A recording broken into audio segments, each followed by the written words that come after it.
Now, you drip it in and it gets a little bit red, and then it reacts and the red goes away, right? You want it to go back and forth from red to clear. You know what I mean? You don't want it so fast that you flood the reaction with a bunch of bromine. You want it to react as it's dripped in, kind of. At least that's my guess. Like I said, keep it below 10 Celsius. Even if you have to stop the reaction, you know what I mean? Let's say your reaction is getting to 10 degrees Celsius, then you stop putting the bromine in. You know what I mean? You wait for the pot to cool back down to 0 degrees or 2 or 3 degrees Celsius, even 5 degrees Celsius. So then you turn your bromine back on dripping. You know what I mean? So you have, it has time to heat up but not be above 10 degrees Celsius.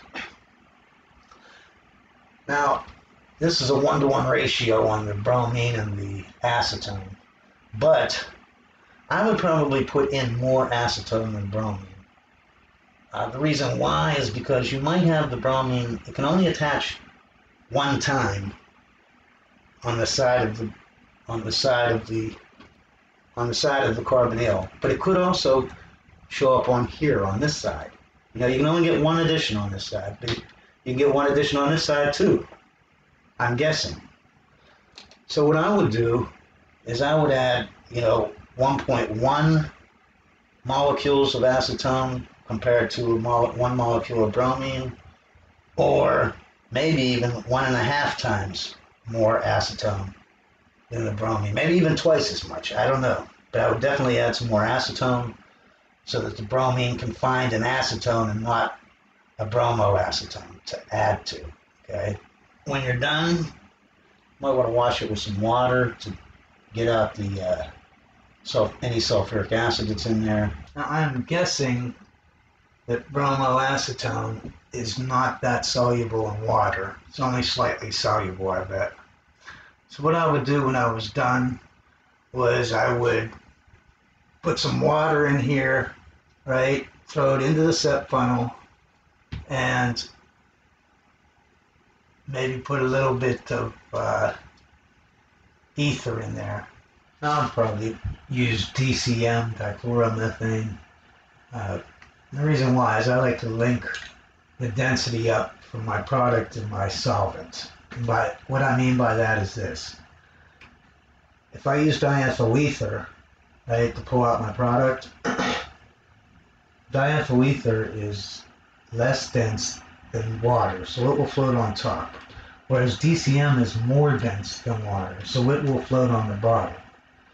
Okay, so how do I know which one I would like to choose? And it really doesn't matter. They probably both do just as good of a job, but I still like to do this. I can't not do this. It just doesn't seem right to do it the other way. So anyways, my point is this. My product, okay, right, the bromoacetone, is more dense than water. So if I just put it into water, it should sink at the bottom, okay? So I want to use the solvent that sinks at the bottom. And between ether, diethyl ether, and dichloromethane, right, DCM, DCM is more dense. So I want to choose it because I want them both to be both dense. You know what I mean? That way they match up. Both the product and the solvent, DCM, both are more dense than water. And that's why I would rather use DCM if I had a choice, although ether will still work. So that it forms 2 layers, you know what I mean? Depending on how much you make. I mean, if you make enough of this, then it'll form its own layer that you can see, you know what I mean? But it couldn't hurt to throw in a little diethyl ether just to make it easier to extract. Then use your set funnel and separate off the water. The water can take out any acetone that's in there.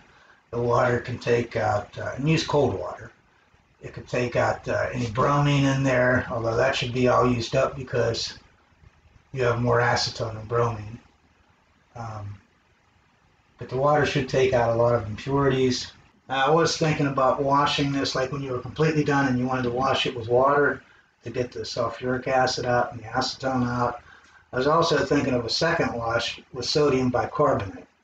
aqueous sodium bicarbonate. But I don't know if that would be enough to start doing reactions with this, because you can have sodium hydroxide water and change its bromine into a hydroxy group, like an alcohol.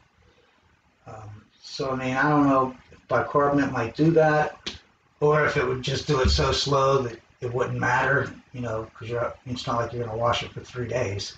You're going to wash it for like 15, 20 minutes. So I don't know. You might be able to use bicarbonate. That way you can you can neutralize the sulfuric acid if any's in there. But you're putting such a little bit in there, admittedly you're going to make some during the reaction. So you do want to do, if you do a cold wash and that's it, do a couple of them, you know what I mean? Do maybe 3 cold washes, cold water wash. Make sure you get all the acetone and sulfuric acid, etc. out of there. Now this thing can link up together and, like an aldol reaction, or an aldol condensation reaction, or, it can link up with this with the bromine on it to another acetone, or, there's a lot of impurities. Hopefully most of it will be this though. So now you have at least all your ionic stuff or polar stuff out of there, right? From their separation. You should just have ether, this bromoacetone, and your other hydrocarbon impurities, okay? I would dry this maybe with some anhydrous salt or molecular sieves, and then I would distill it, okay? It boils at 137 C. I'm not sure if it forms an azeotrope with water. If you dry it up first, it shouldn't be a problem. And then that's it. You threw your anhydrous salt or your molecular sieves in it, and you dried it, filtered it, distilled it. That's all you can do. That's pretty much it. That's my guess. Now, one of the nice things about alpha bromination is if you use ethyl methyl ketone, butanone, instead of acetone, you can make this product, mix it with pyridine, and get an alpha beta unsaturated ketone.